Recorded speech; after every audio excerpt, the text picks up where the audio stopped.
Você pode mandar para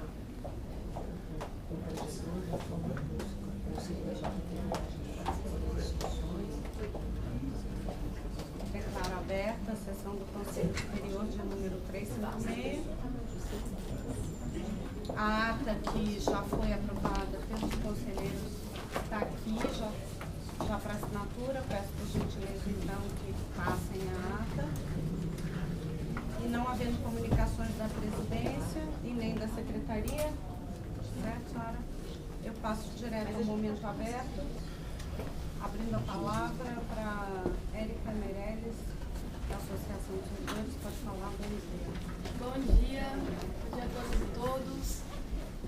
Bem, eu venho trazer aqui uma situação que pese não citar nomes, porque foi uma decisão por parte da reunião que fizemos na quarta-feira, mas importantíssimo pontuar que o assédio moral aqui nessa instituição, ele não é permitido, ele não deve acontecer, e tomamos ciência de que possivelmente tenha ocorrido assédio moral contra o servidor, né? E a orientação que temos por parte da administração que nessas hipóteses deva ser encaminhada à corregedoria para análise se de fato ocorreu, né, o assédio moral ou não.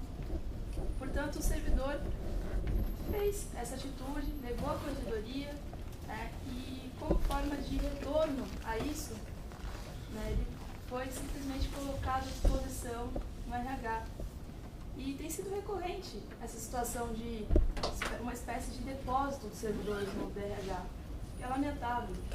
Então, se tem uma situação de eventual litígio, uma eventual situação de desconforto, que o servidor é remetido ao DRH. Então, acho que a gente não pode tolerar uma instituição que se coloca diferenciada na Justiça Paulista. Acho que é inadmissível que vejamos uma situação dessa. Como já disse, a gente não vai citar exatamente os nomes, mas é uma situação verídica, ela já está ocorrendo, já tem representação na corregedoria. Eu só quero deixar aqui no sentido político para que tenhamos transparência, para que a gente coloque isso, para que a instituição possa refletir, acho que no momento aqui também do Conselho Superior, que tenha ciência disso, que está acontecendo, e reforçar essa situação também de que hoje muitos servidores têm sido encaminhados ao DRH para colocar à disposição. Sabemos que é uma possibilidade que os coordenadores têm, sim, de colocar à disposição o servidor, mas que vamos analisar com calma, vamos ver quando isso acontece, por que isso acontece, para que a gente não tenha uma situação de arbitrariedade, né? E realmente acho que não é assim que a instituição se posiciona, não deve se posicionar, né? Eu acredito muito na Defensoria Pública, acho que justamente observando isso a gente deve combater para que isso não aconteça, certo? E, bom, essa fala, enfim, também gostaria de apresentar que essa semana, né, a segunda subdefensoria, em nome da administração, teve uma atitude acho que muito bacana, muito razoável. Foram entregues alguns aventais nas unidades e prontamente o Davi se posicionou, achei muito bacana, se posicionou dizendo que não seria um caráter obrigatório para a utilização desses aventais, né, porque eles não foram, o uso desses aventais não foi construído junto aos servidores, ele mesmo reconheceu isso, portanto, não houve caráter obrigatório. Então, acho que cabe também de ressaltar aqui que foi uma postura muito razoável, muito bacana da administração em nome do Davi. Gostaria de registrar aqui. E, bem, esse ano, né, um ano de importantes conquistas, né, mais um ano da associação também de servidores, acho que a gente vem se consolidando aos pouquinhos, já um ano e meio de gestão, a gente tem mais 6 meses de gestão, até o dia 4 de agosto, né, e espero que na próxima sessão a gente faça uma retrospectiva, um balanço, e gostaria desde já de registrar o agradecimento a todos os conselheiros e conselheiras por todo o empenho, toda a luta aí durante o ano. Sejamos aí em 2014 juntos. Obrigada. Obrigada, Érica. Em nome do Dr. Davi, segundo subdefensor, eu agradeço, elogio e quero registrar que a administração, diante dessa posição, se manifestou rapidamente com relação à questão dos coletes, porque de fato houve aqui um descompasso interno, mas a administração é uma só e ela tem por costume se pautar sempre com os mesmos valores. Então, só para ficar claro, que eu considero gravíssima a sua fala em relação a assédio moral, considero de fato um assinte e quero deixar claro que o servidor que foi afastado, ele foi afastado porque ele se recusou a cumprir uma determinação do coordenador dizendo que não faria se não depositassem dinheiro de diária antecipado na conta dele. Então, que todos saibam, não sei de corregedoria, que vocês estão me trazendo essa notícia agora, se o processo é sigiloso, não chegou sequer a mim, porque deve ser uma sindicância, e a notícia que eu tenho foi essa e chancelada pela administração. Eu considero gravíssima a sua fala, vou me inteirar dos fatos, mas eu quero que todos saibam o motivo do afastamento, porque ninguém aqui age de forma arbitrária. Então, fique claro o que a gente está colocando, porque há motivos sérios e graves para o afastamento. Muito bem, então eu passo a palavra a Daniela. Bom dia a todos os presentes. Eu venho aqui, na verdade, verbalizar os termos de duas petições que eu protocolei ontem, na discussão do processo aqui do Conselho 352 de 2013, né, que fala da questão das gratificações, do que será obrigatório ou não.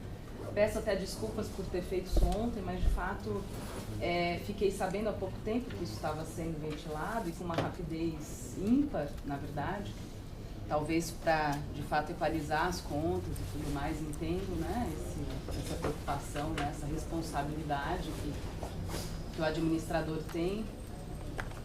Mas por outro lado, assim, me preocupa a questão do engessamento, né? Na realidade, eu entendo que a gente está agora chegando no teto, né, em termos de vencimento. E, paralelamente a isso, tem a questão dos hábitos, né? Ainda mais no ser humano em geral, é muito difícil mudar hábitos. E o servidor público também acho que tem um plus com relação a isso, né? As coisas em geral caminham como sempre estiveram. Então, eu gostaria que essa discussão, acho que seria mais salutar, que essa discussão do que de fato tem que ser gratificado, o que de fato é atividade de especial dificuldade, fosse atrelada a uma reengenharia mais profunda do que nós temos que nos dedicar como demandas sensíveis, o que temos como atribuição, função institucional e não fazemos, porque de fato, talvez uma coisa, e aí eu trago um exemplo em concreto que eu coloco nas minhas petições, na verdade, para esclarecer. Uma delas é subscrita pelo Núcleo de Cidadania e Direitos Humanos e a outra é subscrita por 11 defensores que foram aqueles que apoiaram a ideia no tempo exíguo da discussão. Mas o fato é que existe uma atividade de especial dificuldade na essência do que até agora foi definido como tal, que é visita ou acesso à justiça a pessoas privadas de liberdade em estabelecimentos não penais, que são estabelecimentos de internação forçada, né? Eu elenquei mais ou menos umas 6 previsões legais das nossas leis que falam que isso é nossa atribuição. No entanto, nós institucionalmente não fazemos isso, né? E eu sei que é difícil dar conta de tudo, mas nós nem sequer tangenciamos esse tema. Por quê? Porque essas pessoas ou não têm família, né, e eu falo especificamente das pessoas portadoras de sofrimento mental, que são vítimas dessas internações forçadas. Essas pessoas ou não têm família, ou a família quer que elas fiquem nesses estabelecimentos, então tem um conflito de interesse, então essa família nunca vai acessar a defensoria para pedir o acesso à justiça dessa pessoa, né? E são pessoas vulneráveis em termos, obviamente, sociais, né, físicos até, e são pessoas privadas de liberdade. E normalmente essas internações, elas são administrativas, então também não chega um processo, como acontece no criminal, que a gente não tem contato com o réu, mas chega um processo e nós temos ali que fazer a cópia, enfim. São internações as chamadas involuntárias, que são internações administrativas. Então, a única maneira da defensoria, que é a instituição mais vocacionada, não vejo outra, para a defesa do interesse dessas pessoas, a única maneira da defensoria tangenciar esse tema é fazer visitas in loco. Não tem outra maneira. Aliás, eu já me adianto a esse tema, porque foi uma das propostas aprovadas na nossa última conferência agora, recém-realizada. né, foi muito insistente, teve voto da imensa maioria, foi uma das mais votadas, de que a Defensoria faça visitas de inspeção nesses locais, sejam públicos ou privados. Então, para encaminhar mais concretamente, o meu pleito é no sentido de que essa deliberação, que era 109, né, inicialmente, virou agora 286, ela inclua, nas visitas a estabelecimentos de privação de liberdade, a visita a esses estabelecimentos, né? Por que eu acelerei e trouxe aqui isso agora, né? Porque a minha preocupação é que, na medida em que a gente sedimente tudo, chegue no teto, já definiu o que é atividade especial de dificuldade, o que vai ser gratificado, o que não vai ser, nós não consigamos colocar essa discussão que de fato é uma atividade difícil, talvez seja de fato uma atividade especial de dificuldade, porque demanda um desgaste, tem que ter uma especialidade no atendimento, talvez um treinamento e tudo mais. Nós não consigamos inserir isso em nenhum âmbito de discussão. E aí, nesse sentido, enquanto instituição, a gente não estaria dando cumprimento aos mandamentos legais que determinam que nós façamos esse trabalho, e não só os mandamentos legais, como também a vontade majoritária aí da sociedade civil. Então, eu imagino que tudo já esteja meio definido. Ontem, na Assembleia da FADEP, que eu estive presente, percebi que, de fato, a FADEP encampa o que foi proposto. Eu acho razoável em termos de responsabilidade fiscal, mas me preocupa não utilizar esse mecanismo como uma ferramenta de reengenharia interna. E acho que fazer depois vai ser extremamente difícil trocar a roda depois com o carro em movimento.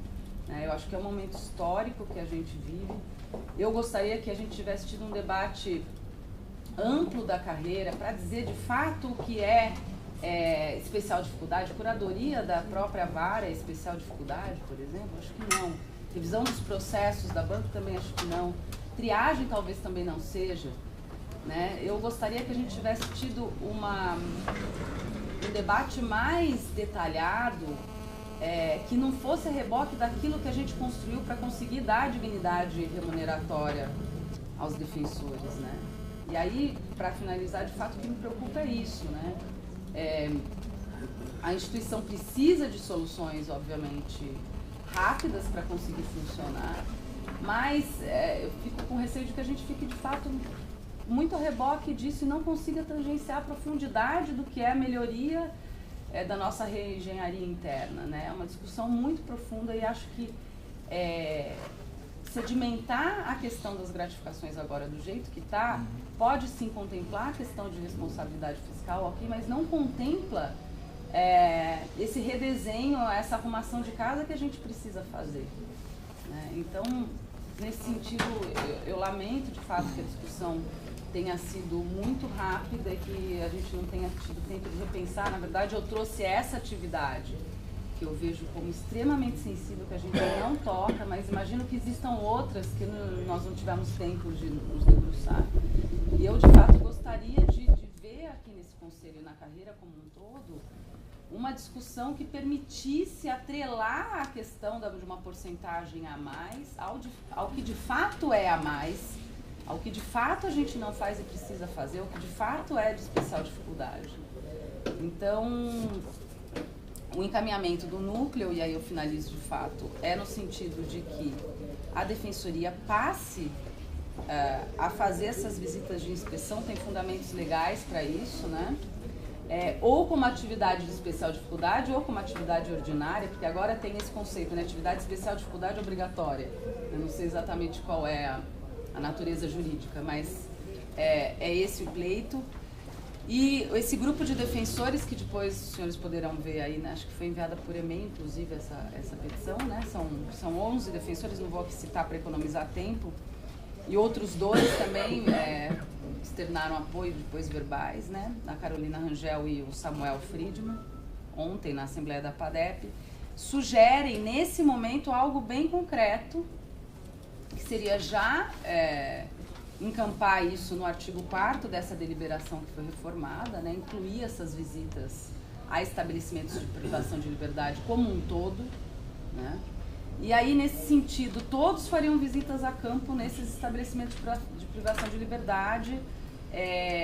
Cível e família fariam nesses locais de internação, porque afinal é para onde normalmente vai a demanda de internação, interdição, enfim, cível e família. Acho que é importante saber para onde a gente está mandando essas pessoas também, né? E aí, como sugestão para compensar, para não ficar uma sobrecarga para os defensores da área de civil e família, a proposta seria que todos fizessem triagem, né? E que essas duas atividades, claro que acho que no futuro a triagem talvez tenha que de fato extinguir, né? Mas o futuro um pouco mais demorado, mas enquanto temos essa situação, seria essa a proposta concreta desse grupo de 11 defensores, né? Todos fariam visitas a locais de privação de liberdade, todos fariam triagem para compensar, digamos, essa sobrecarga a mais que ficaria com os defensores civil e família. São essas as propostas. Obrigada. Vou passar a palavra para o Matheus, deixar para essa discussão acontecer no momento em que o Conselho for analisar. Bom dia a todos. Eu até vou citar o nome do Rafael Vernaschi, do Rafael Português, do Luiz e do Davi, porque eles estavam ontem na Assembleia, então eu vou até... Eles já ouviram o que eu vou falar, mas eu tenho acho, como missão vir aqui e falar novamente o que a gente falou ontem. E acho que talvez não seja tão errado assim, porque na Assembleia de ontem da APADEP, eu considero uma Assembleia histórica, porque foi feito um contraponto muito forte.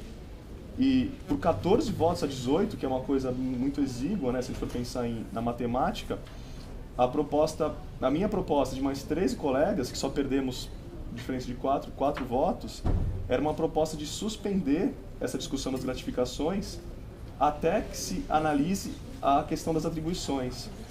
Porque, e aí eu vou retomar a mesma fala que eu falei ontem, no sentido assim, não é uma crítica ao Conselho, à administração, é uma crítica a todos nós, a carreira. E se eu puder, isso aqui não é um teatro, se eu puder falar a verdade, eu estou muito triste com a carreira. E foi o que eu abordei ontem. Porque assim, eu tenho visto que uma pauta corporativa, ela está ficando acima do interesse público, do serviço público. Em vez de delimitarmos as atribuições para depois vermos o que realmente seria em cada unidade, em cada local, no estado inteiro que seja, o que realmente deveria ser gratificado, parece que a roda está inversa. A gente está decidindo as gratificações para depois ver quais são as atribuições. Ou seja, posso estar equivocado, mas a pauta corporativa ela está à frente do interesse público. Nessa linha, eu queria relembrar até uma fala da Anaí e do Davi, que também tomaram a palavra ontem, e fazer um resgate histórico. Acho que o Davi começou com isso, a Anaí foi depois, não sei qual foi a ordem, mas enfim. Existia uma época na carreira em que realmente ganhávamos muito pouco. Há 6 anos e 4 meses atrás, quando eu entrei na carreira, realmente ganhávamos muito pouco em relação às carreiras jurídicas, e a forma como se encontrou foi criar gratificações, e havia uma discussão que isso teria outros efeitos, aposentadoria, etc., que não era bom. Então, as gratificações queríamos que acabassem. Houve uma mobilização intensa, e conseguimos um projeto de lei, que realmente fico contente com isso, só que assim, eu estou achando que agora, pelo que aconteceu posteriormente, esse aumento parece estar sendo um tiro no pé da própria carreira. E aí, voltando para a questão do resgate histórico, houve tempo nessa carreira que o quê? Que a gente fazia triagem e não tinha gratificação. Ou seja, a gratificação ela foi um implemento da remuneração, foi uma maneira como a gente estudou, obviamente teve uma articulação, uma análise do Tribunal de Contas, uma análise jurídica, e agora parece que a roda está caminhando ao contrário. Então me preocupa muito isso, como defensor público. E aí, como que fala? Essa proposta, ela perdeu na APADEP na Assembleia de ontem, mas foram 14 votos a 18. Não sou eu que estou isolado, sonhando aqui com um Don Quixote da vida, não. As pessoas estão preocupadas com isso. E talvez se houvesse mais mobilização, mais discussão, se as pessoas tivessem mais tempo de refletir, tivessem mais votos ainda. Bom, não ganhamos na Assembleia ontem, mas eu venho aqui falar sobre isso. Isso que alguns até chamam, às vezes, não sei se é um tom pejorativo, de penduricalho, etc. e tal. A minha posição, e aí eu acho que vai casar um pouco com a fala que a Daniela colocou aqui agora, é que o que não é extraordinário, o que é do nosso dia a dia, porque se uma pessoa faz uma curadoria que grande parte das vezes é uma negativa geral, na vara da infância, defensor da infância, Isso é atribuição dele. Se o defensor do criminal vai fazer uma revisão na banca dele, obviamente na banca de outro não, isso é obrigação dele. A triagem é obrigação dele. Então, a minha posição é que essas atividades devem ser obrigatórias e não deve haver contraprestação. Ou seja, o critério corporativo, o critério bolso, posso estar enganado, mas parece que ele está se sobrepondo, numa lógica inversa, ao serviço público. E aí, se a competência é do conselho, se a competência da administração, inclusive na Assembleia ontem, a votação foi que a competência para certas coisas seria do conselho na administração, por isso que eu venho nesse conselho. Eu venho pedir encarecidamente para que haja uma reflexão intensa, para que mesmo essa posição não ter sido ganha na Assembleia de ontem, que os conselheiros reflitam e, se for o caso, eles suspendam essa discussão das gratificações para primeiro fazer a discussão das atribuições. E aí me preocupa muito, foram apresentados números ontem, não sei se o Davi chegou a falar, mas acho que o Português falou, o Rafael Negreiros fez uma fala em relação a isso. Nos preocupa muito o orçamento para os próximos anos, porque a gente não quer que a carreira continue fazendo, o Gustavo, o Luiz comentou na reunião que teve, parece que ontem, sobre as demandas sensíveis, a gente não quer que a carreira continue fazendo, para economizar verba, sem desmerecer ela de família, muita coisa na família. Em São Vicente temos 4 defensores de família e não fazemos demandas sensíveis, direitos sociais, fazenda pública. Quando infelizmente, a posição de hipossuficiente, a gente consegue de outras formas resolver melhor. Agora, quando o valor do direito é o Estado, moradia, saúde, educação, a gente não consegue. Então, me preocupa muito que essa pauta corporativa, as gratificações, estejam acima do interesse público. Uma outra questão é a questão do interior e da capital. Então, inclusive eu tentei falar um pouco com a Juliana, mas depois eu falei, não sei que vai começar a sessão, a gente tem um compromisso aqui, mas eu vou abordar isso na minha fala então.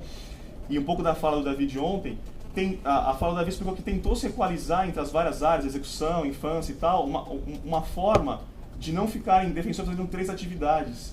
Só que, pessoal, não importa o que essas pessoas ganham, reflitam sobre isso, não importa se um defensor vai ganhar ou não vai ganhar, o que importa é que o serviço público tem que ser feito.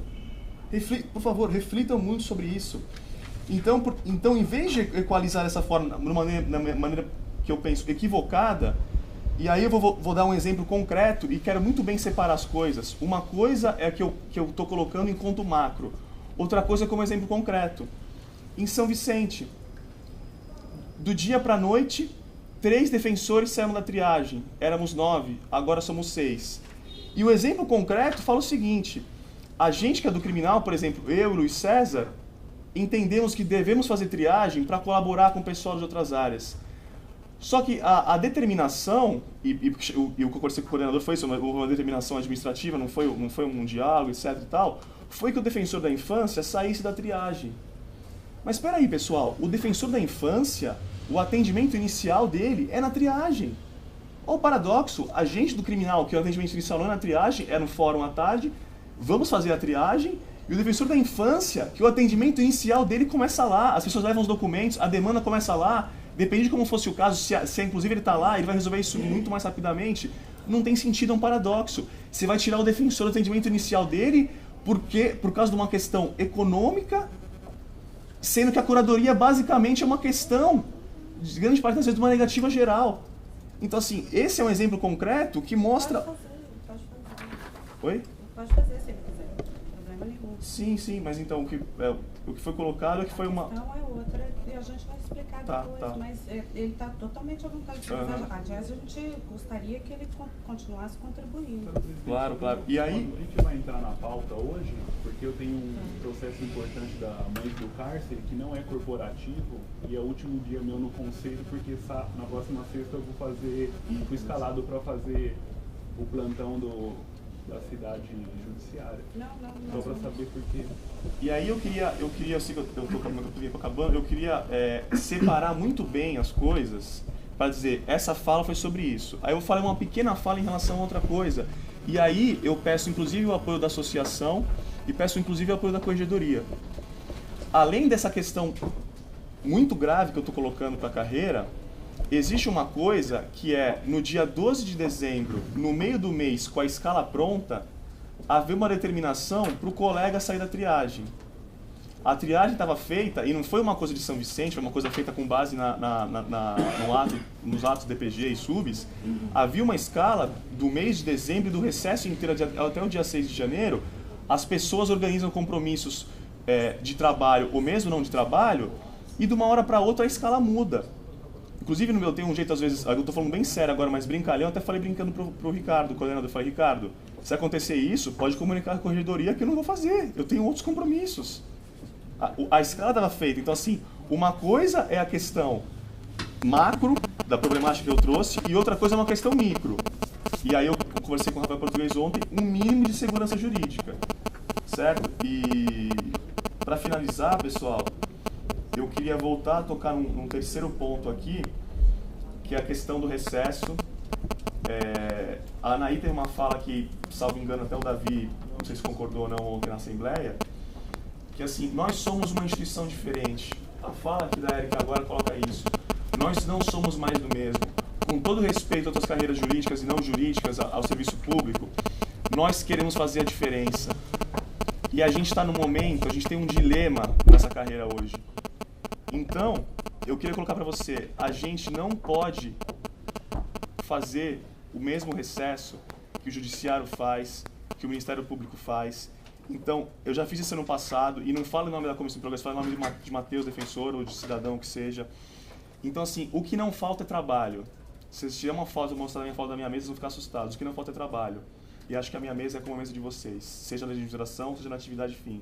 Se não falta trabalho, se não for atribuição ordinária, temos dezenas de atribuições que podem ser feitas nesse período.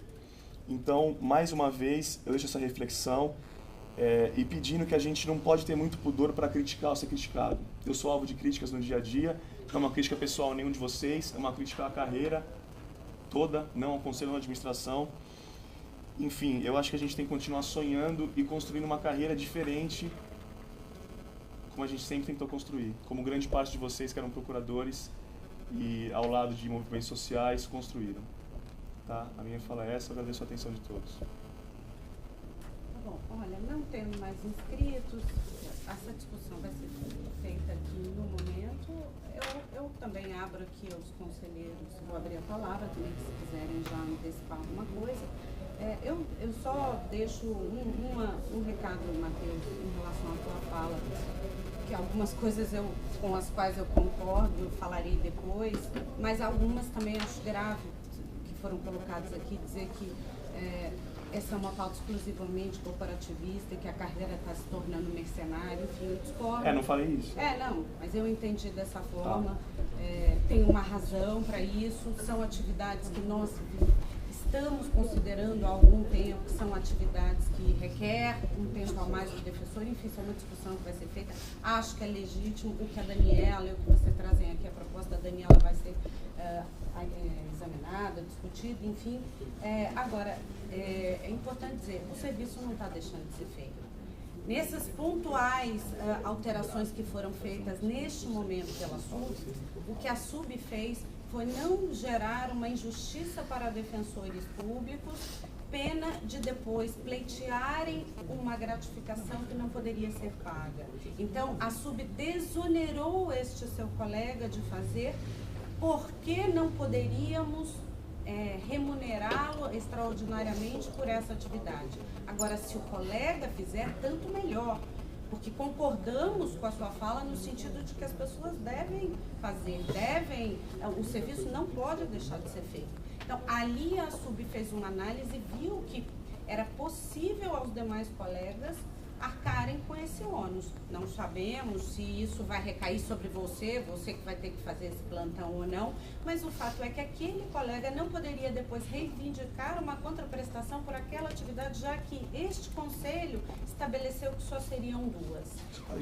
Desculpa, só para deixar claro assim, que me parece... não é comigo, assim, essa posição nesse período específico é a posição da unidade. Entendi, pode cair sobre qualquer um do conselho, entendi.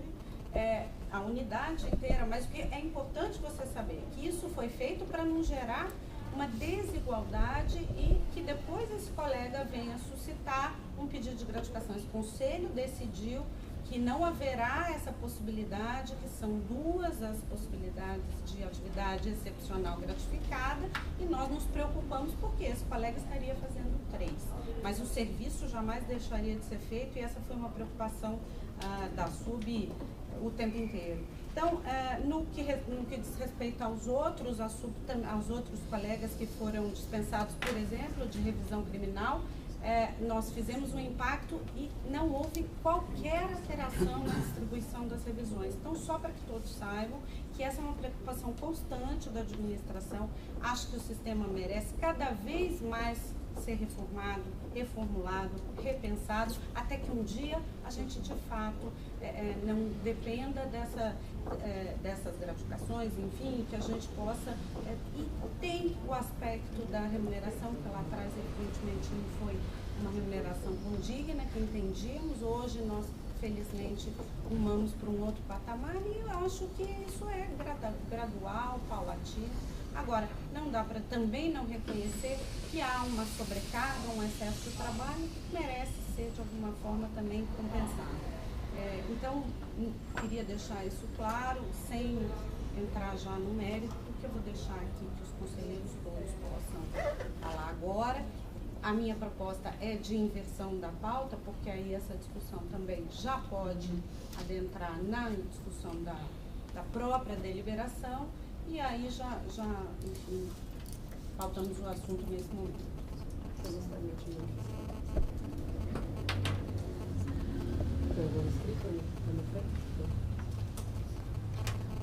Bom, acho que aqui, na verdade, o que as falas todas trazem é um debate que, na minha opinião, é muito bem-vindo, de cultura institucional, de rumos institucionais, na perspectiva do que é socialmente aceito na defensoria e de que forma isso é visto, seja por dentro, seja por fora. Eu celebro o momento de qualificação desse debate a partir de outra perspectiva, a partir de um contraponto, sendo protocolado tanto por optantes quanto ingressantes. Acho que isso dá uma representatividade muito forte para o documento. Mas a mim parece muito difícil a gente fazer esse debate sem cotejar com o resultado do ciclo de conferências que a gente teve no último final de semana. O resultado do ciclo de conferência, como de costume, foi absolutamente qualificado. Acho que a gente teve ali questões de rumo colocadas de forma muito positiva, mas não dá para fecharmos os olhos para o fato de que nós temos a possibilidade de ter 150 delegados e não tivemos 150 interessados em ocupar esse espaço. Não tivemos 150 candidatos distribuídos no Estado para ocupar as vagas que foram postas. E, ao final e a cabo, tivemos na plenária final mais de 22% de abstenção de delegados. Nem os delegados eleitos se fizeram presentes no momento da votação.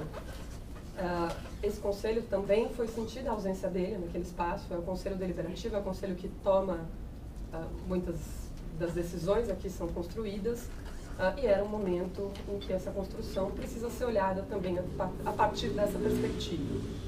Então, celebro muito mesmo a oportunidade da gente tratar esse debate e olhar como é que isso se vê no mundo, como é que isso se coloca dentro da diferença que a Defensoria Pública sempre pretendeu e com êxito, fazer dentro desse Estado e dentro do sistema de justiça como um todo.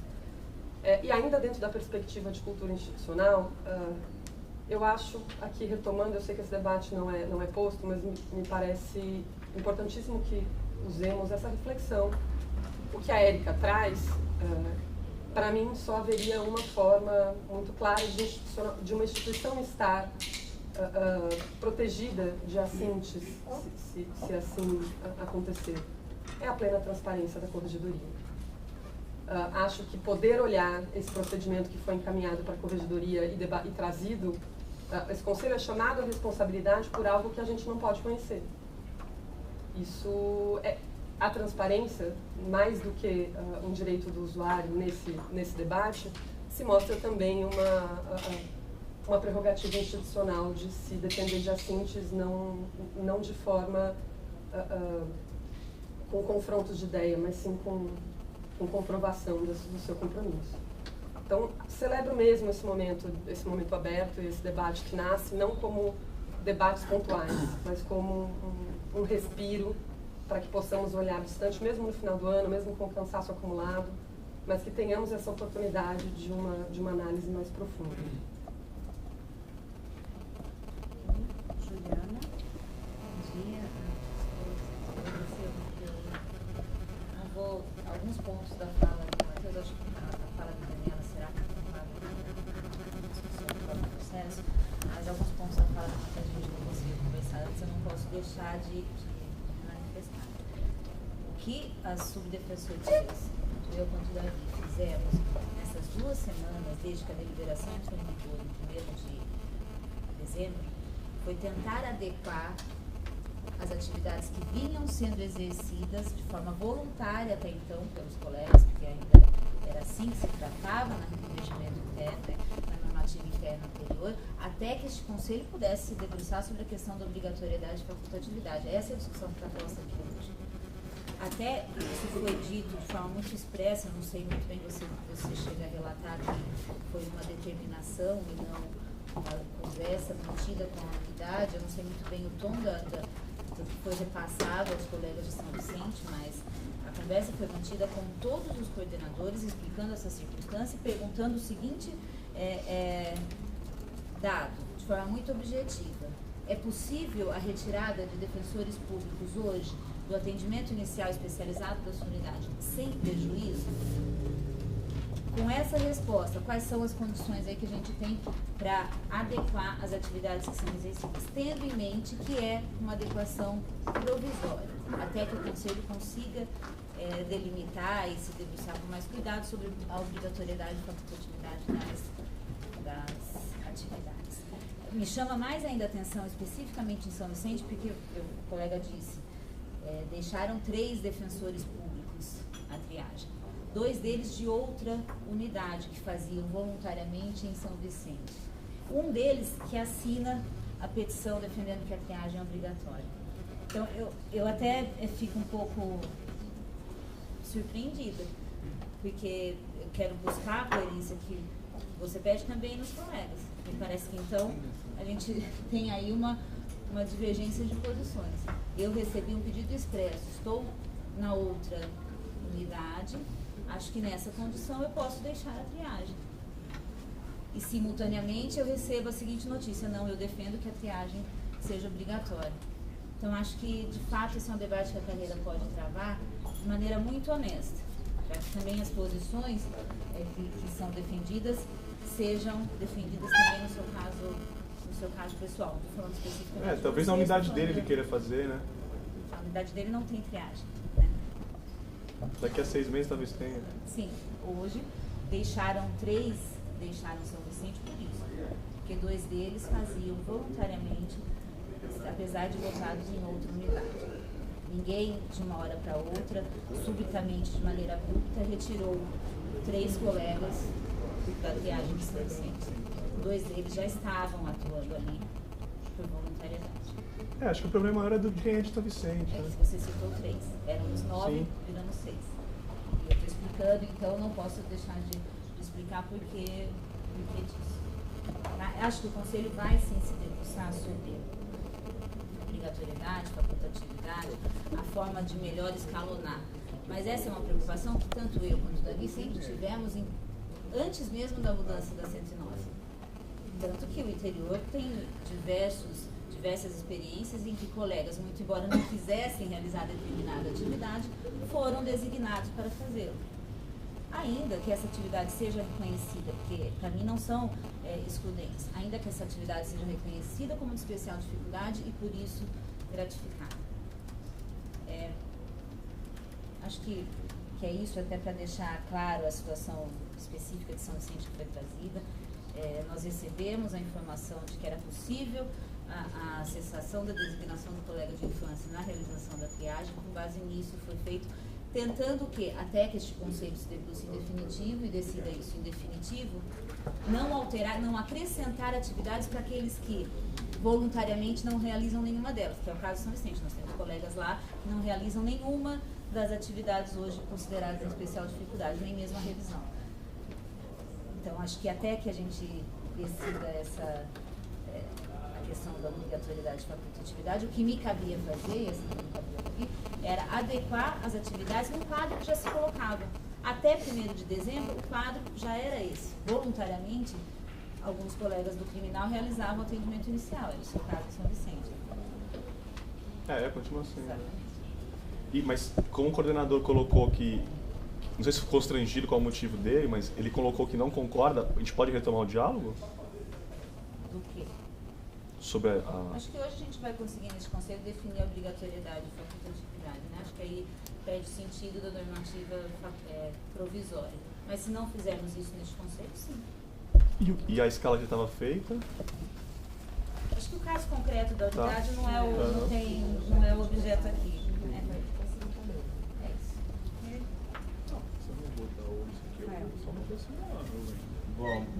Bom dia a todas e todos. Acho que queria falar sobre a questão que a Érica falou, eu não vou manifestar, até eu não tenho conhecimento, nada dos fatos. Então também não vou me abster de qualquer comentário.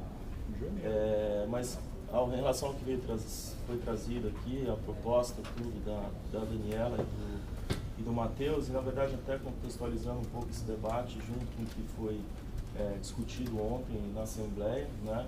Acho que a Assembleia deu um grande passo nessa questão que para mim está longe de ser exclusivamente corporativa ou questão de bolso, não acho que é nada disso. E acho que a gente está pensando a instituição como um todo, formas para que todo defensor consiga atuar com eficiência nas suas atividades e possa fazer isso de uma forma orgânica na instituição e principalmente vendo as atribuições de cada defensor público, principalmente as peculiaridades de cada atribuição como civil e criminal. Acho que a Assembleia ontem avançou bastante na questão de concordar, pelo menos, com esses índices que foram apresentados, que já foram discutidos aqui, apresentados pela administração. Também a questão da gente avançar na obrigatoriedade daquelas atividades do artigo 4º, né, principalmente triagem e visita, com aquela possibilidade que existe do dispositivo para que ter uma válvula de escape quando não existe, na verdade, aquele meio de fazer a atividade, então poder ter uma dispensa pelos órgãos competentes. E uma questão também que foi discutida, eu acho que a gente vai ter que enfrentar aqui no Conselho, que é a questão dessa dispensa das atividades em que a associação, a AGE acabou se inclinando e aprovando uma maior participação do Conselho na decisão dessas dispensas. Então, eu acho que aí veríamos como operacionalizar isso. Seria para o Conselho, seria um recurso para o Conselho. Não sei, eu acho que o Conselho precisa amadurecer, mas houve essa sinalização para que haja uma maior participação do Conselho nas dispensas dessas atividades. Eu acho que é isso e eu queria ver também como que a gente faz também para essa aprovação. Acho que a gente precisa... a proposta que eles trouxeram aqui foi vencida na Assembleia de suspender todo esse debate, sem prejuízo da sinalização que houve para a Assembleia de forma unânime, para que o debate seja permanente na carreira, inclusive com a associação fomentando outras discussões na Assembleia, até porque a gente sabe que é difícil a gente, de uma hora para outra, conseguir fazer um modelo perfeito dessa deliberação, né? E foi criticado aqui também, a Franciane trouxe isso, o Zé Moacir, eu trouxe, todo mundo queria mais tempo, o conselheiro Luciano também ponderou sobre a necessidade de mais tempo do Conselho se debruçar sobre isso, mas também a gente tem consciência da forma como o processo se deu de uma forma geral, principalmente com a aprovação repentina e a sanção como foi feito. Então eu acho que a gente não pode ignorar fatos externos que não estão ao nosso controle e que a gente tem que saber lidar de forma tranquila com questões que nem o defensor geral, nem o conselho, ninguém consegue tomar uma decisão, mandar parar o projeto, porque a instituição ainda não pensou como que vai ser a deliberação 109. Então, acho que era isso e eu queria no final, indagar o Matheus se os pleitos trazidos por ele, principalmente na primeira fala, são suas ou uma posição da Comissão de Prerrogativas. Não, tudo assim, tudo que eu falei é uma posição minha, compartilhada pelos colegas e não tem nada a ver com a comissão. Em caso específico, em relação a São Vicente, é uma posição, exceto do Antônio, dos demais colegas, que entendem que o colega da infância, a atribuição dele é ordinária e deveria participar da triagem. Ele esclareceu isso na fala. Tá, eu Não, saber se era a posição da comissão de prerrogativa. Davi. Bom dia a todos e todas. Eu aproveitando a minha fala, só iniciar, fugindo um pouco do assunto que está em debate, mas só para já pedir desculpas antecipadas da carreira, porque eu não trouxe o voto da promoção. É bem mais difícil do que eu imaginava fazer esse processo. Eu me compadeço, me solidarizo com o Luciano, que pegou um volume maior ainda de processos. E as assessores ainda, e é difícil, porque as promoções atuais, elas estão numa situação mais difícil, que é olhar duas deliberações, né? Porque são duas deliberações que são cotejadas e é um trabalho individual, não dá para você delegar para outra pessoa, porque acaba perdendo o critério. Então, até me ocorreu, nessa questão da promoção, a seguinte situação: que a gente poderia pensar como um mecanismo para aprimorar essa sistemática. Talvez com a deliberação em vigor hoje, que tem um roteiro mais objetivo de pontos e de mérito, a gente poderia fazer com que, ao longo da vida funcional do defensor, ele fosse apresentando à Secretaria do Conselho todos os certificados que ele entende que são pontuáveis. E a Secretaria do Conselho, mais robusta, com um incremento de servidores, com incremento de servidores, poderia validar aquele ponto de acordo com a deliberação, e isso constar já na ficha do defensor, no cadastro do defensor. E no momento da promoção, bastaria uma análise do que ele apresentou ao longo desse período. Seria muito mais racional, muito mais adequado do que o que a gente faz hoje com uma análise caso a caso. Eu sei, é uma ideia para a gente pensar como uma possibilidade de desenho. Só me dá uma parte da vida. Queria fazer um desagravo a todos os conselheiros eleitos que, com um dia de afastamento, sofrem um enorme tormento para fazer esse voto. Eu já acompanhei alguns, eu vi aqui que isso aqui vira quase um martírio, um calvário. Ninguém quer ser sorteado. E essa foi uma das justificativas do incremento, porque isso é um trabalho, como você bem colocou, extremamente burocrático, né, que toma atenção, pequenos detalhes que não tem a ver apenas da análise do mérito do julgamento. E por isso eu acho que justifica uma equipe maior, né, para os conselheiros. Eu acho que nós temos que repensar essa sistemática, mas eu só queria dizer isso para me desculpar, que eu não... Desculpa te interromper, só queria deixar registrado que tem sido uma prática da Defensora Geral afastar o conselheiro nos dias que ele solicita, quando ele é sorteado para essa finalidade. Lamentavelmente, o segundo sub não pode ser afastado, e é ele mesmo que faz os votos dele e todos os processos do conselho, porque os assessores são exclusivamente da assessoria jurídica. Então, que fique isso registrado, ele está fazendo sem prejuízo, sem afastamento, ao contrário do que a gente vem fazendo justamente, de uma forma justa, e continuarei concedendo esses afastamentos, porque é absolutamente justo que um trabalho hercúleo, mas com o subdefensor isso não aconteceu. Só, sem polemizar a questão, mas só para pontuar que, na verdade, eu não conseguirei finalizar esse ano ainda esse processo. Imagino que a tranquilidade do recesso, o menor volume de trabalho no recesso vai permitir que eu me dedique um pouco mais atentamente a esse processo. Então, então, mas vou me dedicar no meu período ativo aqui para essa atividade.